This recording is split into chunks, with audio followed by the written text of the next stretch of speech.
How much money do I need to start trading? This is probably one of the most common beginner questions when it comes to traders is how much do you need? Well, the answer to how much money you need is definitely sort of a common first question that probably should just be avoided.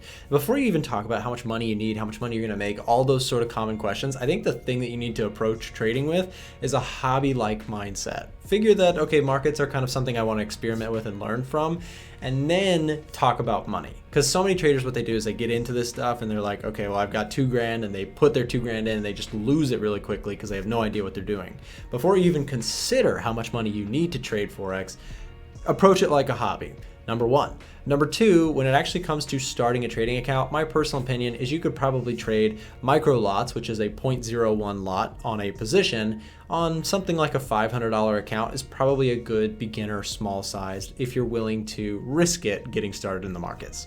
I'm using a small position size with some success, but I'm not making much money from my trading efforts. Any advice?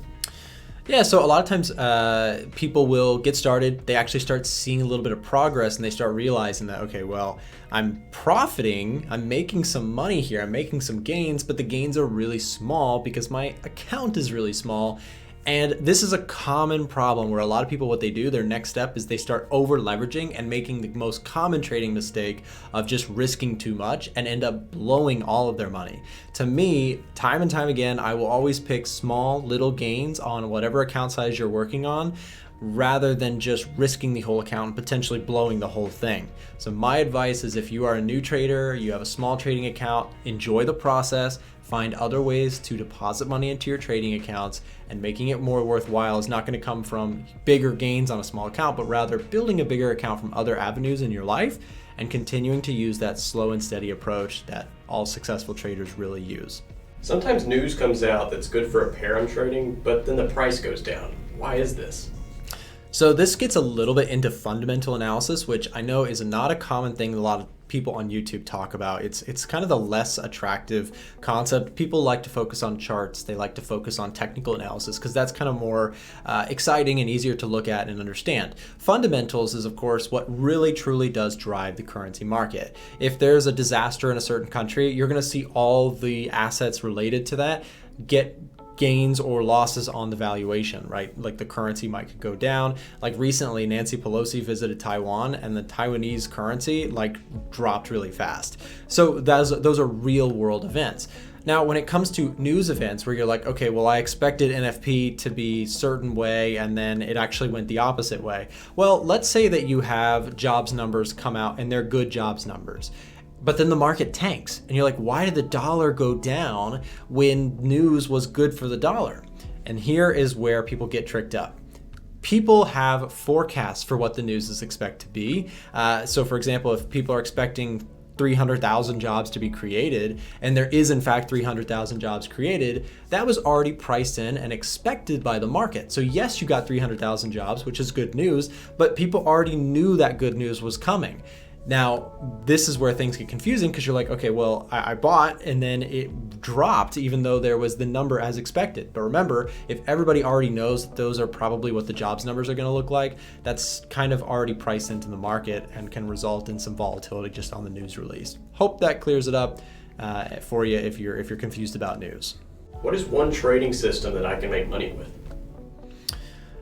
Oftentimes I get a comment similar to this on my YouTube channel. People ask like, Nick, I just need a strategy. Give me a simple strategy that I can start profiting from Forex.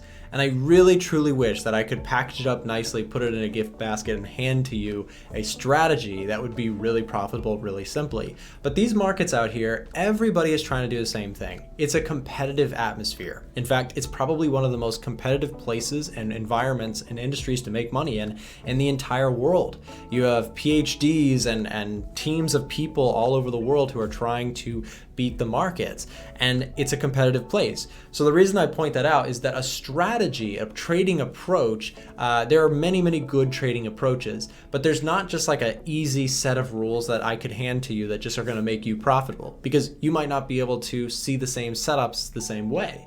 You might struggle with the emotions of that trading strategy. You might not be willing to hold on to trades for a certain period of time. So what I always tell people is that when it comes to trading strategies, you will find your own trading strategy through back testing and really understanding yourself as a trader. Are you a swing trader? Are you a day trader? Do you like to trade assets that move a lot or move a little? Do you like to trade with the trend? Do you like to look for reversals? All these things are not something you sort of have to tailor your strategy to what you find most comfortable and things that you understand the most in the markets. You have all sorts of choices: fundamentals, technicals, types of price patterns, things to experiment with. There's not like just a simple, hey, this strategy prints money for you, because there are so many variables that go into a trading strategy. I often take 10 plus trades a day. Am I over trading? So this is another kind of, it depends. I would say yes, but that would just be my opinion. Here's the thing: if you take 10 trades a day and you're making money because you're taking those tens of trades a day, you have a system that works for you. Again, this is where we go back to the previous question where we talked about, give me a good strategy. Again, if you have a strategy that works for you and it involves taking a lot of trades and it's working for you, I always say do what works for you. And so if you're sitting there and say, I took 13 trades yesterday, but I came out on top because I did so, then hey, good for you. But if you're like just firing off shots and just trying to randomly guess where the markets are going, be very careful with that, because it's very easy to overtrade, spend a lot of money with your brokerage in terms of trading costs and commissions, etc. Sometimes I have a trade that goes in my favor and I close it just to watch it continue without me. How do I avoid this? Yes, this is probably one of the most painful experiences in trading, in my opinion, is not actually taking a loss. It's actually when a market goes in your favor, you take a little bit of profit and then you watch it go way further, right? That's a terrible feeling, because you're like, oh my gosh, I could have had way more money out of this trade, and it's really, really painful. So here's the thing: how do you handle that? Well, you have to make a choice. If you are the sort of person that likes to really let winners run, which is my style of trading, really try to hold on to a winner, you don't get to eat your cake and have it too when it comes to trading. So for example, if you try to hold on to winners, sometimes you're going to try to hold on to something and it's going to come back and hit you for break even or turn into a losing trade. But if you hold on to winners, occasionally you'll have that beautiful, miraculous trade that just keeps going and going and going. Conversely, if you flip the script a little bit, you might say, well, I like to take my profits when they come up, but what that also means is that sometimes you're going to have to watch the trade run away from you. Again, this is going back to our idea that we talked about. You have to find something that's tailored to you and embrace the pros and cons of any and every strategy under the sun. There is no holy grail system. We like to look for things that are comfortable and best suited to us. For me, I like to hold on to winners and embrace the fact that sometimes they're going to turn back the other way and go against me, but I can try to hold on, trail my stop loss. That's how I personally approach the markets.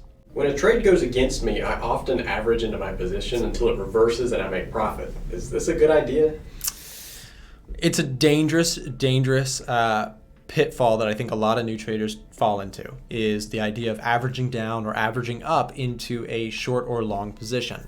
Now, I will say this: trading where you pick up multiple positions is not inherently a bad idea per se, if that's something that you're comfortable doing and that's something that you've tested and you are willing to do. Taking more than one position, for example, taking 3 to 4 trades in the same direction but building into it or finding several levels of entry is perfectly fine, if and only if you know the risks of what you're doing, you've tested them, and you're comfortable with those risks.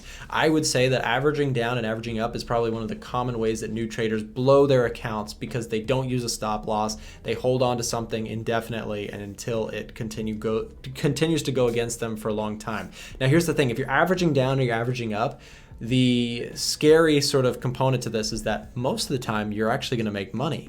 Most of the time you're going to buy something as it goes down and it will reverse and you'll make a profit. Or something's going up and you're shorting it, you pick up a couple shorts, it goes back down in your favor and you make money. It only, however, takes one time where the market goes absolutely parabolic to the upside or to the downside, and you're built into a bunch of positions that it could blow your account if you're not managing your risk properly and you don't have a way to stop the bleeding in a condition like this. So please be very careful. Again, this is probably the number one reason that new traders blow their account. How can I know if the strategy that I'm using is going to be successful long term? A really, really good question is how durable, how resilient is my strategy? It's working today, will it work tomorrow?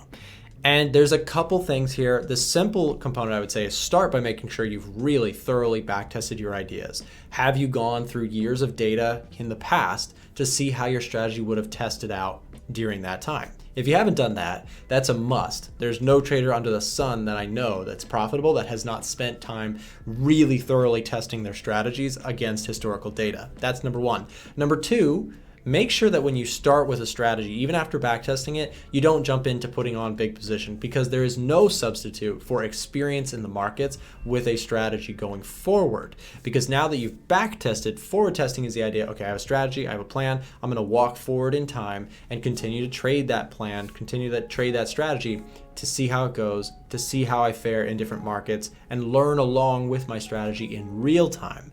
So I would say there's no way to absolutely know that a strategy is going to be grand in the future, but the best tools that we have are using historical data to backtest and starting small with a forward testing to build confidence in the approach that we're using. Do I need to pay attention to fundamental analysis? I would say it depends. If you're a scalper or a day trader, fundamentals are probably not going to be a make it or break it thing for you. There are such things as day-to-day fundamentals. For example, big news came out, CPI numbers came out, and it's causing the dollar to fly to the upside. And you're looking at that as a catalyst to potentially day trade it. There's value there, but I don't think it's a must for day traders. I think for swing traders, though, my personal opinion is that the markets are driven by fundamentals. They're driven by what's going on in the world. That's the valuation of currencies relative to one another. If that's what we're trading, if we're trading currencies, we have to understand that the US GDP versus the UK's GDP is going to have an effect on valuations, and whether that's shrinking or rising, if there's convergence or divergence in central bank monetary policy. Those are all things that are going to drive prices on a macro level.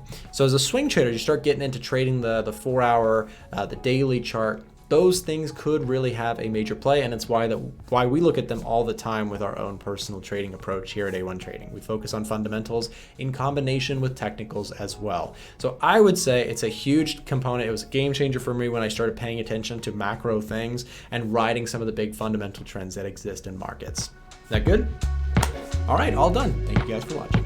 Looks like it's time for your next trading video. Check out the videos here and here for more free trading content that should help you in your trading journey. We try and keep it real here, so make sure to subscribe for more content that is down to earth, realistic Forex trading content. See you in the next video.